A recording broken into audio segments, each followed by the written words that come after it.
Do you not believe that, like, Peter and Thomas wrote those Gnostic Gospels? I mean, we don't know for a fact if Matthew, Mark, Luke, and John wrote those Gospels. Right. But most likely they did, because there's no evidence to the contrary that we have.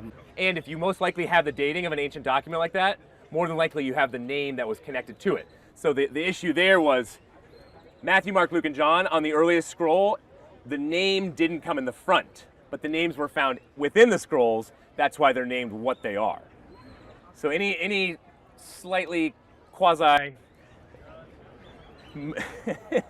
wise in his own eyes or her own eyes atheist who's going to say, oh, clearly you don't have the names for these Gospels, so they can't be right. Well, we do have the names, but they weren't out front. And then secondly, what's your evidence that we don't have the names, right? Because they are there, but they're not exactly where you want them to be. And even if we got the names wrong, why would that ultimately matter? It's whether those documents are historical and credible or not. And so, no, I would land on Peter, Thomas, Enoch, many of those that were considered by some to have been, they should have been in the canon. Well, they were written later. And many of them were not written in such a way where they were clear to the majors of the faith.